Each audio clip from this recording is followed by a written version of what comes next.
Welcome back to another video. So, this is a video related to what is, and I don't give a fuck anymore.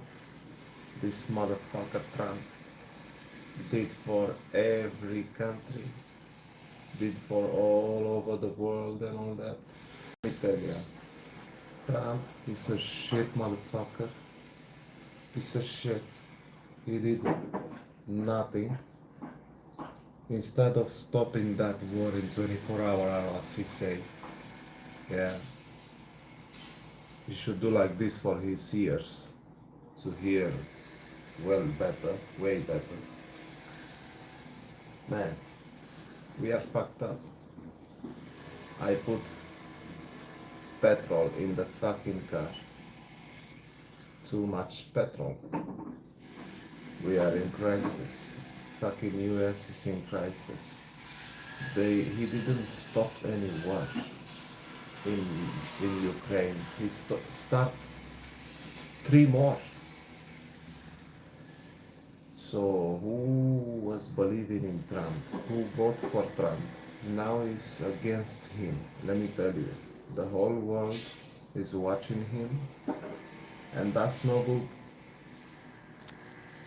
Now, let me tell you one thing. If they continue, and as I heard the predictions and all that, the energy prices, as the Romanian president that got annulled 2 years ago, he said it's gonna come crisis of energy. I said it in my previous lives. Energy, food, and water. You will see water is gonna be expensiver than other things, petrol for example.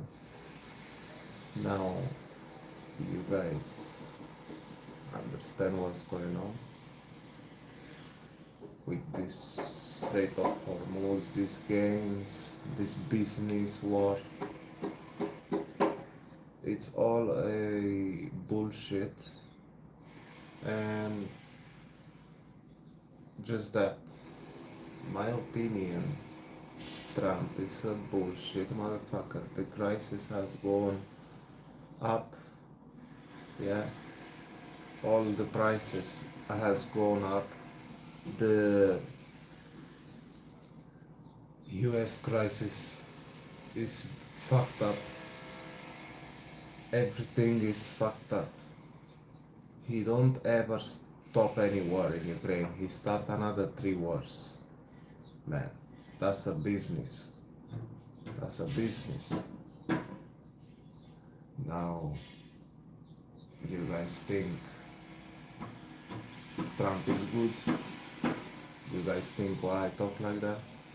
I talk like that because he don't ever stop and made peace. He don't made peace. This motherfucker is not for peace. Right now, right here, I'm telling you now, we gotta be ready. By 2032, it's gonna be something totally different. But let me say like that, I don't give a fuck what it was gonna be. I'm gonna still be a construction man, and I'm gonna do my work. AI won't take my job if AI will come over us and take our jobs, but AI won't do my job. Now, we think this is good invasion of Venezuela, Canada, Greenland, now Iran. He don't even sort out the problem in Ukraine, he start 3-4 more wars. That's no good.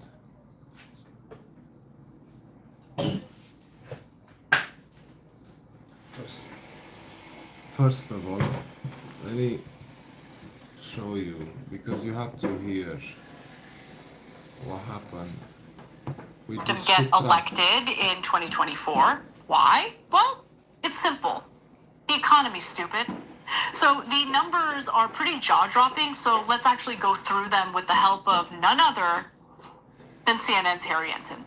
So first, where that is adults under the age of 35 will buy a home in the next 5 years. You go back to 2016, 2018, Gallup surveys, look at that. The majority, 53%, said they would buy a home in the next 5 years, those who didn't already own one. That number has fallen through the floor. Look at this now in 2025, 2026, just 29%, just 29%. That is nearly half the level, dropped by nearly half in just under a decade's time, age 15 to 34. Say it's a good time to find a job. Now that percentage is just 43%, less than half. Less than half of young people say it's a good time to find a job. And look at this trend line. This trend line is going completely in the wrong direction. 4 years ago, it was 75%. Look at that. That's a drop of over 30 points in just 4 years' time. Yeah! Take a seat, cowboy. Let's play. I can't believe 53% of people under 35 believed that they were going to buy a house in the next 5 years in 2016. That's actually kind of amazing, because by 2016, housing prices were already becoming unmanageable. But it's nothing compared to what we're dealing with right now, because we still have incredibly high prices, low inventory, and on top of that, higher interest rates. So I was just talking to a friend yesterday about how he and his wife, they were very, very close to buying a home. They've been dutifully saving. He's got an awesome career, makes a lot of money. His wife is an attorney. She's doing well. We're talking about two professionals earning high incomes. They can't afford homes right now. Like the homes that are on the market. There was one home that they were like, we might be able to pull this off. It fell through, it didn't work out. But my point is, we used to live in a country where a single income household, the man goes to work, earns the living, the woman stays home, raises the kids. We used to live in a society where that single income household brought in enough money to pay a mortgage on a standalone single family home. That doesn't exist anymore. And yeah, people are furious about it. So when you see our government shelling out tens of billions of dollars for a foreign country's wars, while Americans are struggling economically, yeah, that's going to lead to a lot of rage toward the Trump administration. Boomers are happy. And I'm talking about right-wing boomers here in this case, right? The ones that still support Trump. They're happy. They're living in their oversized homes, and they've benefited from good economic times. But the young Americans who decided to vote for Trump in the last election, who fell for his lies about how he's going to improve the economy, they're pissed. Okay, they're very angry. And you can understand why, because they had their whole life ahead of them. And look, I myself feel this, and I hate to say it because I don't want people to think like things are so bleak that you should just give up. But I got to a point where it's like, why am I working so hard to save? Why am I so unbelievably responsible with my money? And why? Why am I doing that? Why don't I just enjoy my life a little bit? Because I'm not going to be able to buy a house. So what am I saving for? And I think a lot of people are kind of in that situation right now. Anyway, so those are the problems that affect young people in particular, but there are other issues in the economy that are hitting all of us, regardless of age, and they're hitting us pretty hard. So I'm sure you know what I'm talking about. Energy costs. So here's some information on that. This is where we were before the war started. This is where we are right now. There's a huge amount of time that it's going to take, according to the futures market, before we get back down to that sub $70 an oil level. Look at this, 2032. So you want $3 gas again? You're gonna have to wait maybe 6 years. And so what does that mean for what the fuck? We want $3. Man, let's hear that shit again. 2032. So you want $3 gas again? You're going to have to wait maybe 6 years. And so what does that mean for everything? Look at this. Produce, clothing, airfare, gas, shipping, all of these rely on high gas prices, high oil prices. All of them are going to continue to be more expensive as long as this lasts. I'm sorry, did I hear you correctly? Did you say 2032? Yeah, so if you look at this, this tells you what the oil market is predicting prices will be in the future. We don't get back down to this level until 2032. That's the prediction. Prediction back to normal is gonna go in 2032. All that cheerleading for Israel's wars on CNN didn't work out so well for you, did it? Man, we love killing ourselves for Israel, don't we? Yeah. Anyway, but by the way, the reason why I'm mentioning Israel in this context is why are our energy prices so much higher? And why is it that we can't expect them to be lowered in the next 6 years? Is it because of the war against Iran and the closure of the Strait of Hormuz, where 20% of our oil and liquefied natural gas is transited through? Is that why? For the love of God, please just ask some actual questions instead of doing what you're told as a journalist in regurgitating pro-war, Israel talking points. I get it. Someone might call you an anti-Semite for not wanting to go to war with Iran again, on Israel's behalf. But our energy prices are what they are because of the war against Iran. Her surprise at what was being said in that segment is so infuriating, but okay. That's why they pay her the big bucks, I guess. Anyway, so to get a better understanding of why it would take so long for energy prices or costs to stabilize, let's watch more from CNN. First thing that you need is to clear out this bottleneck.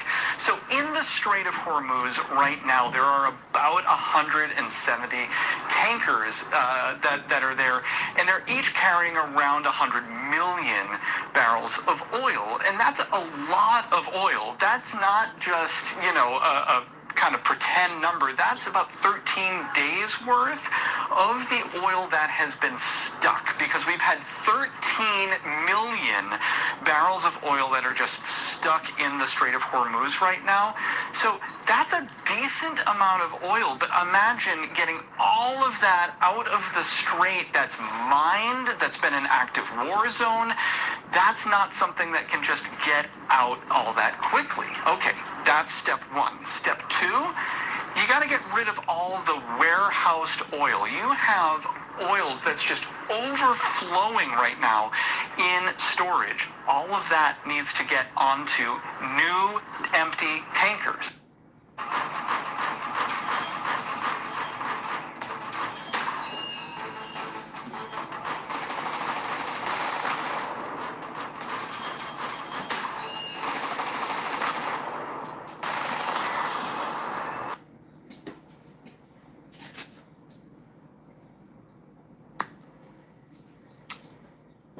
One of our members wrote in and said, Anna, you don't get it.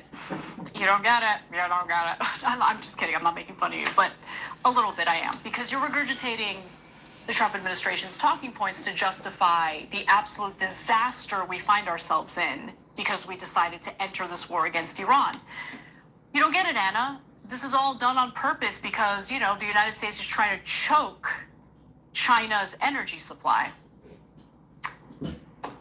That's not happening, actually, because there are some tankers that are allowed to travel through the Strait of Hormuz because both Iran, which is an ally of China's, and the United States, which wants to play nice with China at the moment, is allowing for those tankers to travel through the Strait of Hormuz to deliver oil to China.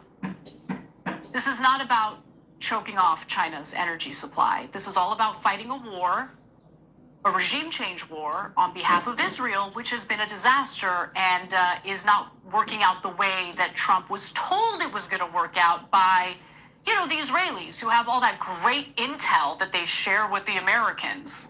Great intel, fantastic intel. Maybe Trump should have listened to, American intel, U.S. intel, which was warning about the fact that Iran would shut down the Strait of Hormuz as their only leverage in this war. And that's exactly what they did. But okay, anyway. I'm so frustrated. Okay, so those are only 2 of 4 steps, by the way, going back to what you just heard in that video. So the last step would actually take years to fix. So let's go to the final part of the argument being made on CNN in regard to why it would take so long for oil prices to come back down.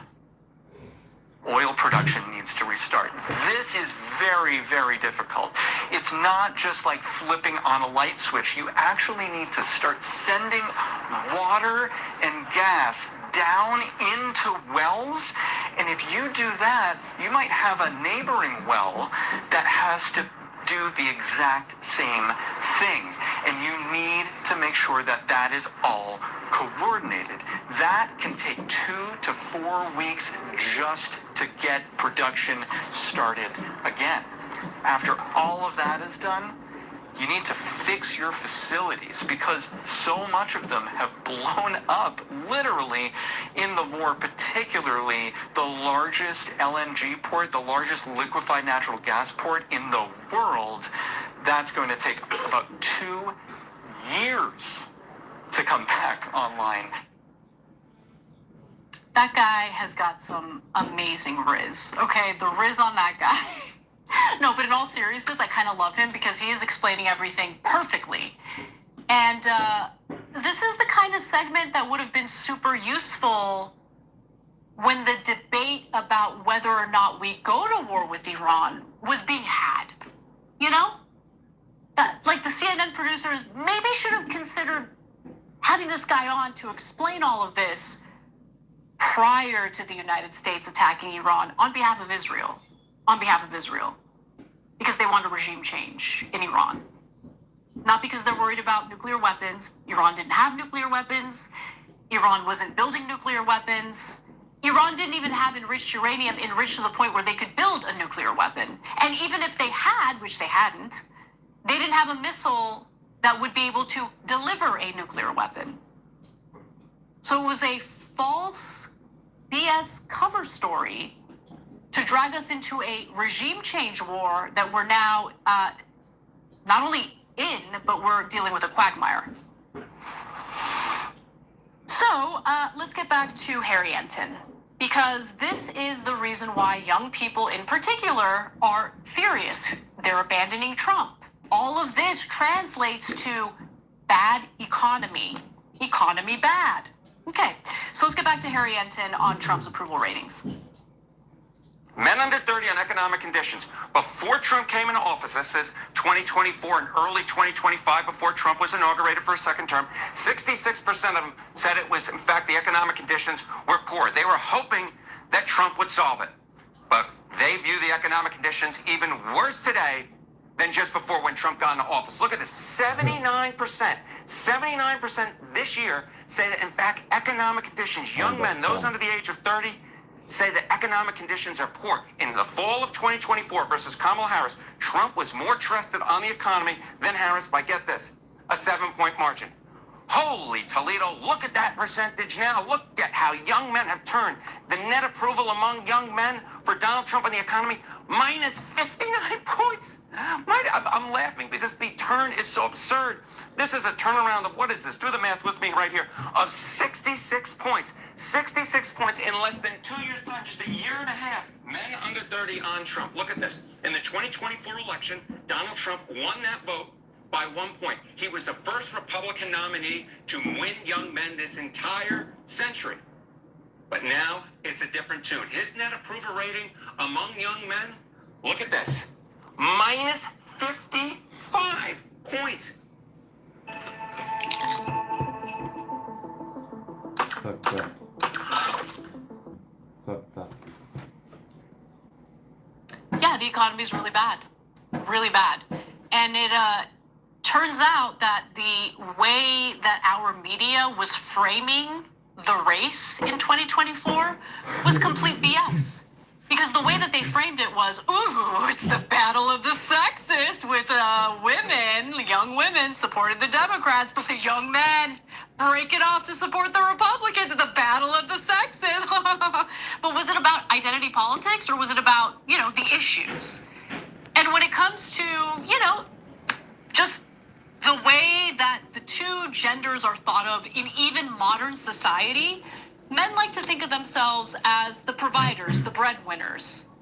And so maybe their concern was always the economy, not the battle of the sexes. And so when the economy is doing poorly under the Biden administration, they consider a different option. And when that other option, the Trump administration, fails them miserably on the economy, yeah, they're going to abandon Trump and the Republicans. And that's where we find ourselves today.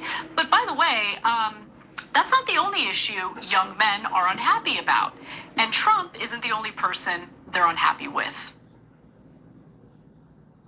Trump said, I'll keep us out of foreign wars. And what's been going on the last few months? Well, the war in Iran. And young men don't like it one iota, because just take a look. Trump and foreign policy. Okay, men under 30 on Trump and foreign policy. Back in the fall of 2024, look at this. Young men trusted Donald Trump over Kamala Harris by 9 points. Today, look at his net approval among them. 54 points underwater. Jacques Cousteau never got that low, my friends. Jacques Cousteau never got that low. The two Republican frontrunners. Take a look at the net approval among men under 30, 2028 GOP contenders. J.D. Vance, 48 points underwater. 48 points underwater. Of course, he being the being the vice president. Sometimes all these cabinet officials get him stuck in my head. The vice president, though a member of the cabinet, 48 points underwater. Look at the Secretary of State, Marco Rubio. He's doing a little bit better, but not really much better. He is 39 points underwater. Good. That's it. That's my commentary. The thing that I've seen when I look at credit card data and other things that I can get for the private sector is that while people have been spending more money at gas stations, they've been spending more money at everything else, which means that they're still very, very optimistic about the state of the economy, and they should be. If you look at GDP now, right now, it's north of 4%.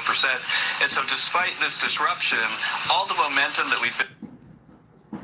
That thing is laughing there. Look, Good. she said get fucked. That's it. That's my commentary. The thing that I've seen when I look at...